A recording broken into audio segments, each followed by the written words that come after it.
प्रिय व्यूअर्स, यह Sanskriti IAS YouTube channel का PT think and solve programme है।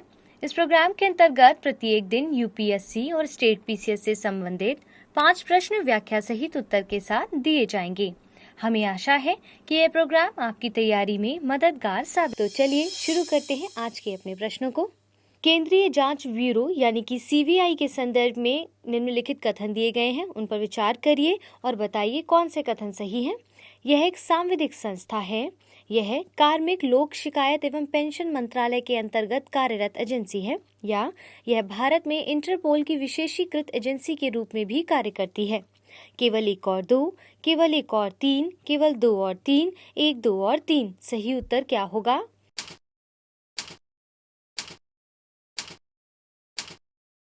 ऑप्शन सी, केंद्रीय जांच ब्यूरो यानी कि सीबीआई भारत में विशेष सिविल एवं आपराधिक मामलों की जांच करने वाली गैर संवैधानिक संस्था है। इसकी स्थापना दिल्ली विशेष पुलिस स्थापना अधिनियम 1946 के तहत ही की गई थी। हालांकि इसे सांविधिक दर्जा प्राप्त नहीं हुआ है। यह कार्मिक लोक शिकायत एवं पेंशन मंत्रालय के अंतर्गत कार्यरत एजेंसी है, परंतु इसे मामलों की जांच के लिए अधिकृत करने की शक्ति गृह मंत्रालय के पास होती है। उल्लेखनीय है कि जिन मामलों में सीबीआई जांच का आदेश उच्चतम न्यायालय या उच्च न्यायालय ने दिया हो, वहां गृह मंत्रालय की स्वीकृति की आवश्यकता नहीं होती है। सीबीआई भारत में इंटरपोल की सहायक एवं विशेषीकृत एजेंसी के रूप में भी कार्य करती है। यह अन्य केंद्रीय जांच एजेंसियों जैसे ईडी आदि के साथ भी समन्वय स्थापित करती है। हाल ही में केंद्र सरकार ने एक अध्यादेश के माध्यम से सीबीआई निदेशक का कार्यकाल 2 वर्ष से बढ़ाकर 5 वर्ष करने का प्रावधान किया है। इस प्रकार कथन 2 और 3 सही है, जबकि कथन 1 सही नहीं है। अतः विकल्प सी इसका सही उत्तर होगा। दूसरे प्रश्न की ओर जल्दी से बढ़ते हैं। COP26 सम्मेलन में भारत द्वारा की गई घोषणाओं के संदर्भ में निम्नलिखित में से कौन से कथन सही हैं? भारत ने वर्ष 2030 तक प्राप्त किए जाने वाले 450 गीगावाट गैर परंपरागत ऊर्जा के लक्ष्य को बढ़ाकर 500 गीगावाट कर दिया है। भारत ने वर्ष 2030 तक कुल ऊर्जा उत्पादन का 50% गैर परंपरागत ऊर्जा स्रोतों से प्राप्त करने का लक्ष्य निर्धारित किया है। भारत वर्ष 2070 तक नेट जीरो उत्सर्जन का लक्ष्य प्राप्त करने की दिशा में कार्य करेगा। अतः नीचे दिए गए कूट का प्रयोग कर सही कथन का चयन करें।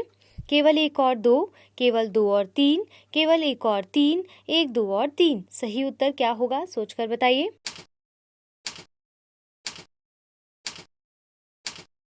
Option D. व्याख्या को देख लेते हैं क्या है। वैश्विक जलवायु परिवर्तन की चुनौतियों से निपटने एवं भविष्य के लिए रूपरेखा तैयार करने के लिए ग्लासगो में आयोजित COP26 सम्मेलन में भारत ने कई महत्वपूर्ण घोषणाएं की थी। साथ ही भारत ने अपने पूर्व निर्धारित लक्ष्यों में भी बदलाव किए हैं। इनमें वर्ष 2030 तक प्राप्त किए जाने वाले 450 गीगावाट नवीकरणीय ऊर्जा लक्ष्य को बढ़ाकर 500 गीगावाट कर दिया है और वर्ष 2030 तक कुल ऊर्जा आवश्यकता का 40% नवीकरणीय स्रोतों से प्राप्त करने के लक्ष्य को बढ़ाकर 50% कर दिया है। इसके अतिरिक्त भारत ने नेट जीरो के लक्ष्य के संदर्भ में अब एक स्पष्ट दृष्टिकोण अपनाया है, जिसके तहत भारत वर्ष 2070 तक इस लक्ष्य तक पहुंचने का प्रयास करेगा। भारत द्वारा घोषित ये लक्ष्य राष्ट्रीय निर्धारित योगदान का ही हिस्सा होंगे। उल्लेखनीय है कि राष्ट्रीय निर्धारित योगदान के तहत घोषित लक्ष्य सभी देशों के लिए स्वैच्छिक प्रकृति के होंगे। इस प्रकार कथन 1, 2 और 3 सही है, तब विकल्प डी इसका सही उत्तर होगा। जीका वायरस के संदर्भ में निम्नलिखित कथनों पर विचार करते हुए सही उत्तर का चयन करें। जीका वायरस पहली बार चमगादड़ में पाया गया था। मनुष्यों में इसका प्रसार मच्छरों द्वारा होता है तथा विश्व स्वास्थ्य संगठन ने वर्ष 2016 में इसे वैश्विक महामारी यानी कि पैंडेमिक घोषित किया था। केवल 1 और 3, केवल 1 और 2, केवल 2, 1, 2 और 3। सही उत्तर क्या होगा?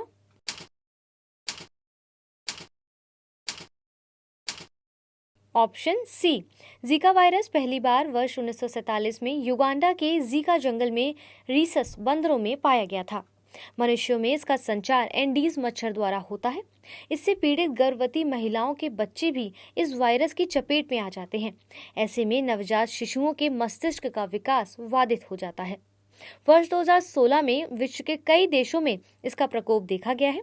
इसी परिप्रेक्ष्य में विश्व स्वास्थ्य संगठन ने इसे पब्लिक हेल्थ इमरजेंसी घोषित किया है। National institute of biology Pune ने अपने अध्ययन में पाया है कि वर्ष 1952 और 53 में भारतीय लोगों में जीका वायरस के प्रति एंटीबॉडी विकसित हो गई थी, जिससे इस बात का प्रमाण मिलता है कि भारत में 1950 के दशक में ही जीका वायरस पहुंच चुका था। हाल के दिनों में तमिलनाडु, मध्य प्रदेश, केरल, उत्तर प्रदेश आदि राज्यों में जीका वायरस के कुछ मामले मिले हैं।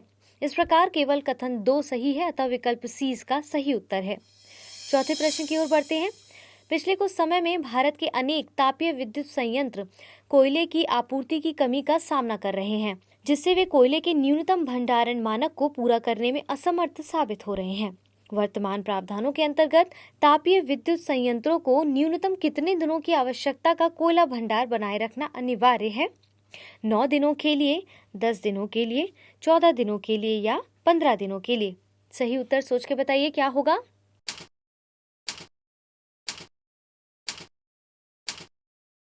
ऑप्शन सी यानी कि 14 दिनों के लिए। वर्तमान प्रावधानों के अनुसार भारत के सभी ताप विद्युत संयंत्रों को न्यूनतम 14 दिनों की आवश्यकता का कोयला भंडार बनाए रखना अनिवार्य होगा। पिछले कुछ समय में भारत में लगभग सभी ताप विद्युत संयंत्र कोयले की आपूर्ति की कमी का सामना कर रहे हैं और न्यूनतम भंडारण मानक को पूरा करने में विफल रहे हैं। इस संदर्भ में भारत सरकार न्यूनतम 14 दिनों के भंडारण मानक को घटाकर 10 दिन करने पर विचार कर रही है और इसीलिए विकल्प सी इसका सही उत्तर था। अंतिम प्रश्न को ध्यान से देखिएगा। विट्सन रीफ द्वीप पर दावे को लेकर निम्नलिखित में से किन 2 देशों के बीच विवाद चल रहा है?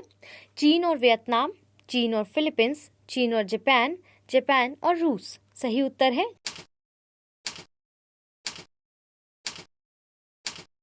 चीन और फिलीपींस। व्याख्या को देखिए, क्या है ये? विट्सन रीफ दक्षिण चीन सागर में स्थित एक विवादित द्वीप है। इस पर दावे को लेकर इसके तटीय देशों चीन और फिलीपींस के बीच अक्सर विवाद की खबरें आती रहती हैं। हाल ही में चीन ने इस द्वीप पर 200 जहाजों की तैनाती की है। इसके बाद दोनों देशों के बीच विवाद और गहरा हो गया है। इस प्रकार विकल्प बी इसका सही उत्तर है।